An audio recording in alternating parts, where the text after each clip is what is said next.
Hi, everyone. My name is Karen Cuffie, and I'm the rector at St. Stephen's in the Field in South San Jose and the rector at St. John the Divine in Morgan Hill. And I'm here to interview Father Ian Delinger, who is the rector of St. Stephen's in San Luis Obispo. So welcome, Ian. It's Thank you. here. Thank you so much for your time today and for participating in this project. I am looking forward to hearing your story. How long have you lived in California, Ian? Well, this time in California, I've lived here for 4.5 years. I am a native Californian. I was born in Santa Barbara. My parents lived in Lompoc at the time, and then we moved to Santa Maria. And then when I was 4, my parents got divorced and my mom moved home. My parents are both my dad's from central Nebraska and my mom's from western Nebraska. So we moved to western Nebraska, and so I grew up in 2 different places. I grew up in western Nebraska during the school year and in Santa Maria in the summers. And Mm-hmm. then after college, I moved to the Silicon Valley and was there for 9 years before I went to seminary in England, where I was 14 and a half years. Tell us a little bit about yourself and even specifically later your life and your career and your personal and familial connections with the area that you're in now. Um, I'm the 4th child in my family, and my parents and my 3 siblings are all white. When my sister was born, my brother, who was now wedged between 2 girls, said to his parents, "Can I have a little brother?" And so they went out and got one, and they specifically wanted a mixed race baby. And at the time that they were looking to adopt, the social work field back then, at the time, was of the mindset that the race of the baby should match the race of the parents. I don't know. I've never really asked. We've never really talked about it. Other than that, but I don't know how much they must have pushed enough or whatever. And so I'm half Black and half Chinese ethnically, but I grew up in a white family. So in 2 places in the country, one of which is monocultural, Western Nebraska, and one of which is bicultural, Santa Maria. And the other half of Santa Maria is Latino. So even though we were not suburban middle class, I grew up in a family with white middle class suburban values. Mm-hmm. So that's really how I understand and work in American culture.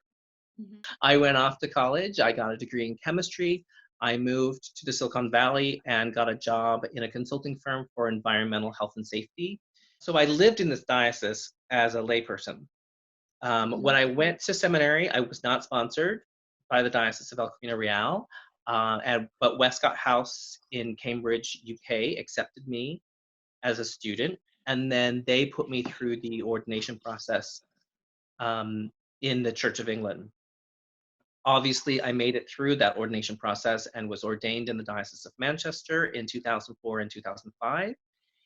And I served a parish there for 3 years, and then I served as a university chaplain, full-time university chaplain for 8 years, just outside of Manchester, associated with the Diocese of Chester. And then it was time to come home.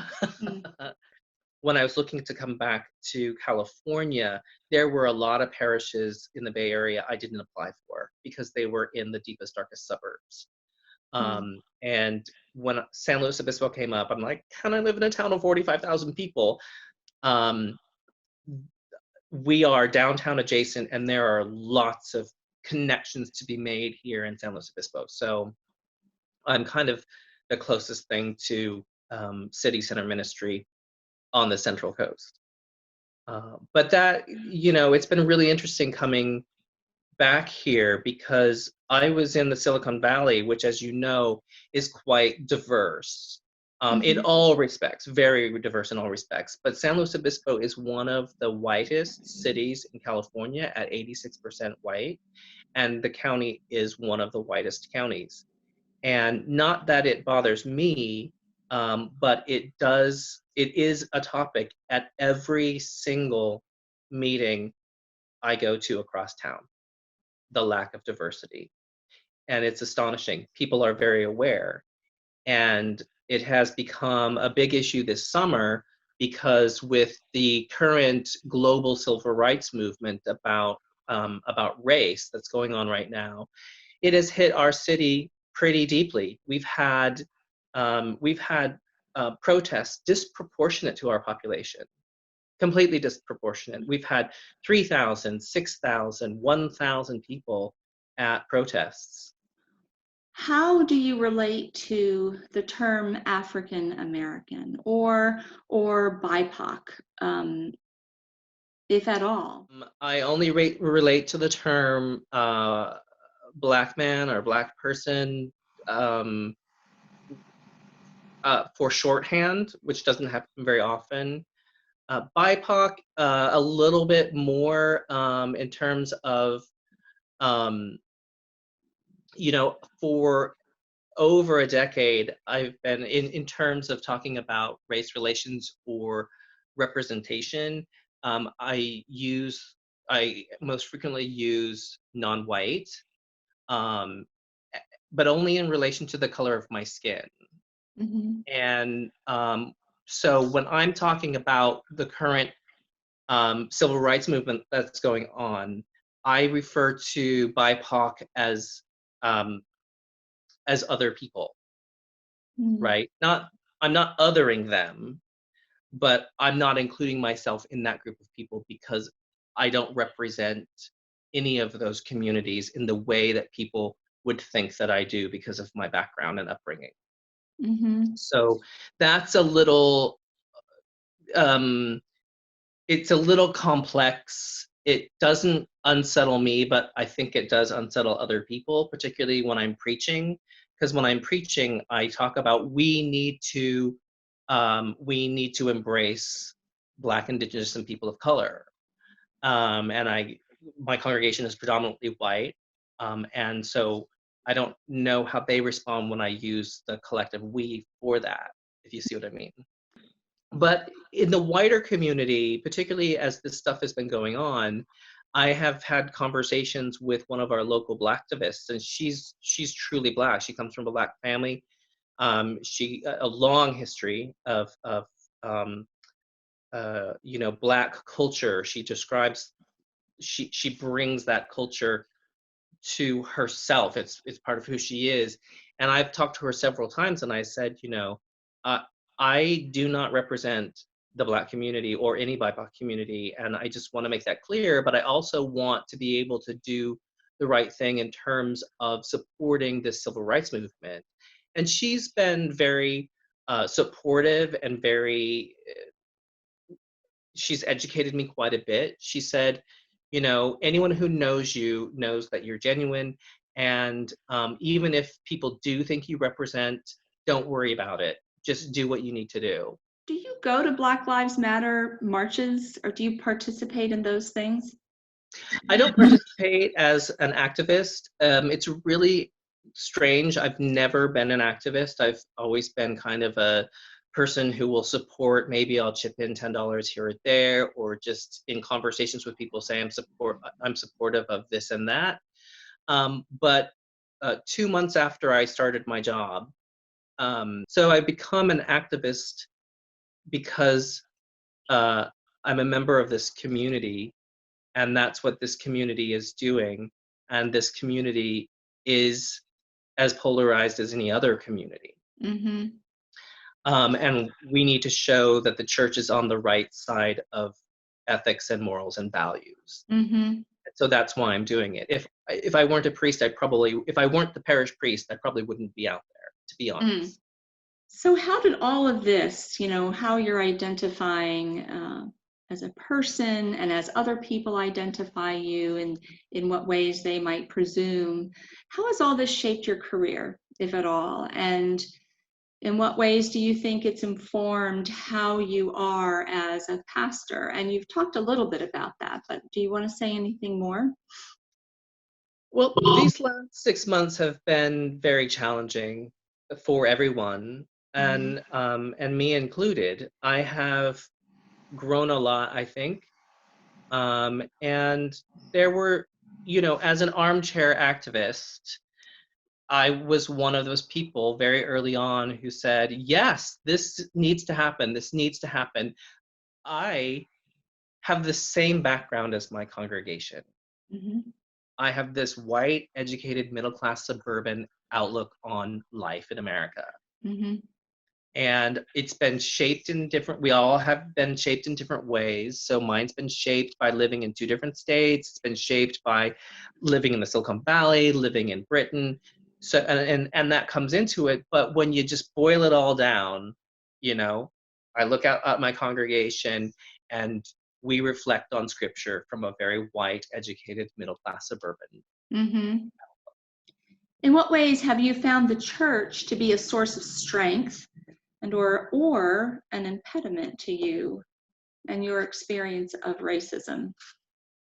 As an ordained minister, I've been able to, and very glad that I've been able to see the genuine roots of the church in terms of its love and kindness and our baptismal covenant to respect the dignity of every human being. Mm-hmm. And I've been really thankful that particularly the Episcopal Church has been really focusing on our baptismal covenant for decades, how to live that. And we now have a presiding bishop who is promoting how to live a beloved community. And scripture has been strength, and studying scripture has been a good strength as well, because even the even the difficult bits, or at least wrestling with the difficult bits, has helped me see the God of love and the God whose image is in everyone. I owe a lot to the Church of England, and there is a lot of good in the Church of England. But it is my experience in England where I experienced racism for the first time in my life. And because I grew up in dominant culture in America and then was not in dominant culture in England, but part of one of its great institutions, people, I didn't understand how people were responding to me. Like I didn't understand why people were responding to me in particular ways. And I would try to solve this in my Silicon Valley, let's be mature, let's be transparent way, and that would make things worse. And I just couldn't figure it out. And it literally took me 7 or 8 years to figure out that xenophobia and racism might be part of what's going on here. Everybody I knew in England was white. I was the only, well, there was one guy from the Bahamas, but I was the only non-white person at my seminary, and the other Church of England seminary had zero non-white people. So I didn't have anybody to teach me that. So I didn't know what was going when those situations arose. I didn't know what was going on. And then some of those things might be happening to me now, but I don't care because it's not my problem. It's your problem. Mm-hmm. You know, um, if you can't handle me as a person of color or whatever intersectionality you don't like about me and you can't handle it, that's your problem. I'm going to get on with my stuff. Post ordination was really interesting because I was ordained in the Diocese of Manchester. And the Diocese of Manchester has about 375 parishes. Of 350 clergy, I would go to a clergy event, an all clergy event at the cathedral, and there were in total 6 clergy of color. Wow. I was confronted with the color of my skin in ways that I would have never been confronted in the United States Right. because of how I was raised, and I learned how to work with that Mm. for good and on behalf of Right. other people.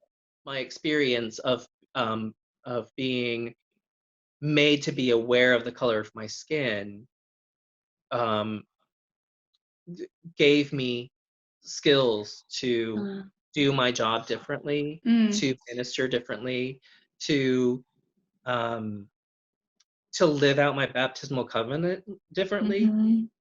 Mhm. And to going all the way back to the beginning of our conversation, to really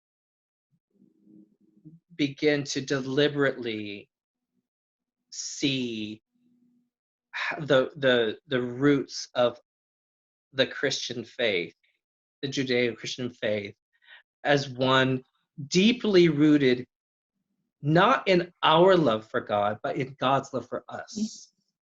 And that our responsibility is to respond to that, and to respond in ways that